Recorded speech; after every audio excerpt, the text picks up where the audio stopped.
Hello, everyone. Good to see you again. Wonderful tea. I just bought this tonight. I think it's got cardamom in it, and it's just wonderful. Tonight, I want to talk to you a little bit more about why we feel so down after a breakup. We've talked about this subject quite often, quite a number of different segments, and there are different angles that we covered. But there's always another angle that when it comes to me, I like to share with you. So perhaps that will help to alleviate some of the short-term pain that you may be going through. And hopefully that you can ponder on it and consider it in making yourself realize that everything is okay. And there are reasons for our sadness or sorrow, and those reasons, when we discover the real roots of it, it can help us to deal with it a little better. In this particular segment, we want to talk about some of the other reasons that we may kind of let the pain linger in us after a breakup. And let's go a little bit out of the box. In other words, reasoning would be a little bit innovative, and perhaps that would help us to see things that are not usually visible on the surface, and we kind of feel sad, but we really don't know why. And that's my purpose for our little talk tonight, to see if this reason that I'm going to bring out could make us feel a little bit more comfortable in knowing that we're not really missing that person, so to speak, at least not all. And what are the other reasons that we could be dealing with without really knowing what it is? So, let's go off the subject for a second and consider what is it that we are striving for, mostly us boys. Well, from the moment that we are kind of, in elementary schools, we are witnessing many different things in the world, and we're getting acquainted and introduced to fun and to sports and to things that are different things, and they each will form a certain value in our mind to be associated with those things or to have those things. And some things are just as simple as a bicycle, and some things are, a motorcycle or a car or a horse or a better tennis racket, good soccer shoes or better soccer shoes. And well, these have their function, but there's some other things that really don't have much of a function, but its function is intangible. In other words, it doesn't specifically do a certain task for us, like a better soccer shoes or better tennis racket, which helps our game or whatnot, or better running shoes or basketball shoes or stuff. But what it does is makes us feel we are worth something more than what we may actually worth something, or makes us feel we are worth something, and because that has been the focus of our life through our childhood and young adulthood, that one must worth something. So we are always in pursuit of finding what makes us more worthwhile, valuable, successful. And then we get into the conversation of what is the definition of success to us as Success really has many meanings. A simple meaning would be being good at what we do.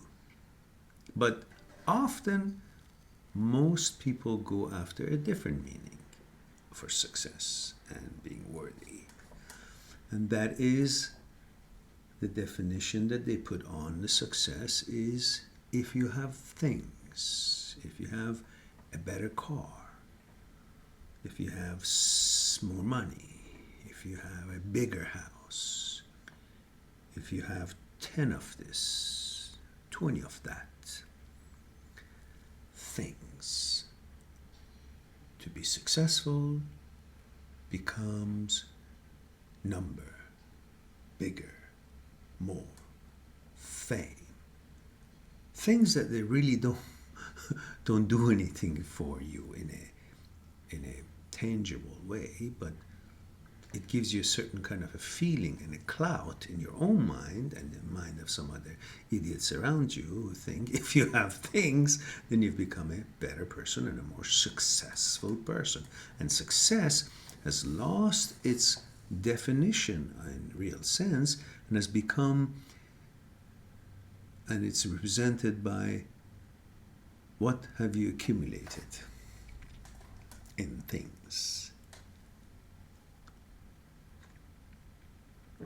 How many cars can you buy?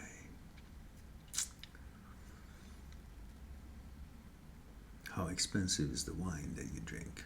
I don't drink, but the ones who do. I'm just spitballing, just coming up with different analogies for you to grasp it a little better. So success has become now a term which does not represent how you feel inside as far as being satisfied with your accomplishment, but has become something that you feel you got to strive for so you can be called accomplished. So you don't actually go accomplish something to feel good, you actually want to have things to be considered accomplished. I think that would deliver some point here. And now, let me shift back into what we started our conversations heading. And that is why we're hurting. Or we think it's such a devastation that we are broken up with our girlfriend. We left her, she left us, or whatever happened. I think because we forgot that we may think of her as a sign of our success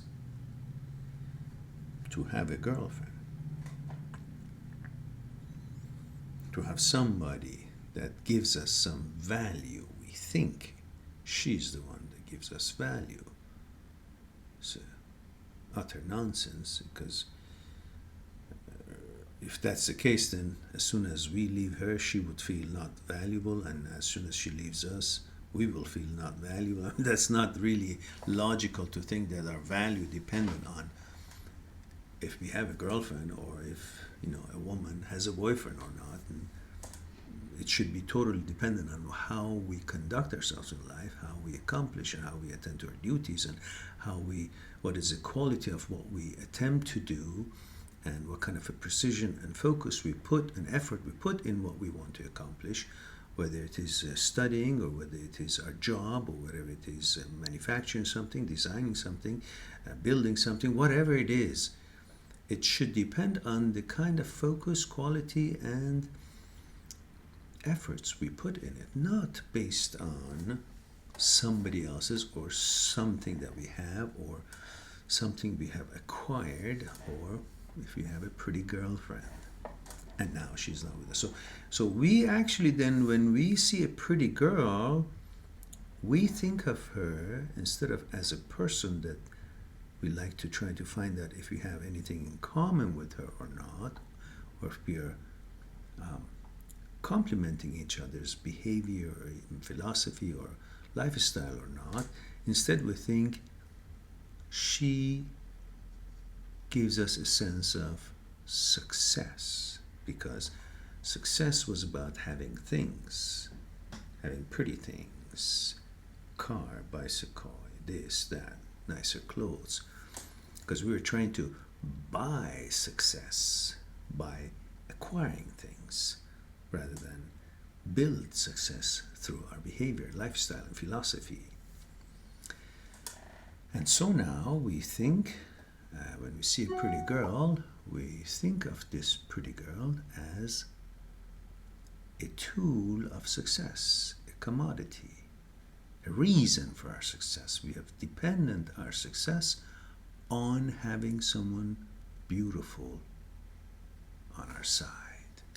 When we walk with her and she has the high heels and skirt and hair is beautiful, her beautiful face and body and all that, we, instead of really paying so much attention with our relationship, how we feel about each other, how many things we have in common, we are focused on her giving us a certain feeling of being success. So she has become not just a person that we may want to get to know, it has become a symbol of, or a notion of our worthiness. And that's why we feel so terrible when we even know damn well that it is good that we severed the relationship, because the relationship wasn't healthy. It was sick, it was silly, it wasn't working. And we wanted it to end. But when it is ended, we don't think about all the problems, we only think about the pretty girl, and then we are devastated because we now associated the fact that she's not with us, therefore we are not successful. Something that had something to do with our successfulness is now out of the picture, is now diminished. So that is probably one of the reasons that we feel so devastated and so miserable, because we feel not as worthy as we used to, because we are used to think, or subconsciously we are thinking about this girl is one of the reasons for our success, is representing success for us rather than a relationship or what we wanted to, get out of it. So we associate our girlfriend, especially if they have their looker, so we associate them with success. And because we're so bombarded with the expectation of the society and people around us, or whatever environment we're in, that we need to be successful by having things, and one of those things is a pretty girlfriend. Therefore, now that we are not with it, it hurts more, not because we lost the relationship, we severed that relationship, because we also think one of the things that was making us look or be successful is not there. Therefore, we are not as successful as before, which is utter nonsense, of course. But I think we need to re-examine our understanding of a relationship and the reason for wanting to have a girlfriend, and understand that having a girlfriend should have nothing to do with a notion of success. And success itself should have everything to do with how we approach life and how we feel and how we love ourselves. We are good to ourselves. Instead, what we are focused is on the fact that we want to buy success. We want to be able to accomplish this success by owning things, having things, and have things that are worthy looking or wonderful looking rub off their value on us, and we then feel strong. And that kind of shows so much of a dependency on things rather than on ourselves and our abilities, and that is why we feel so terrible after a breakup, in addition to all the other reasons that it may be there. We feel terrible. By the way, Have you seen this? It says, believe in yourself. This is actually was a day that I bought this T-shirt when my son was participating in one of the BC Strongman events, and afterwards, we're all having fun. They'd done their things, and it was a sunny day.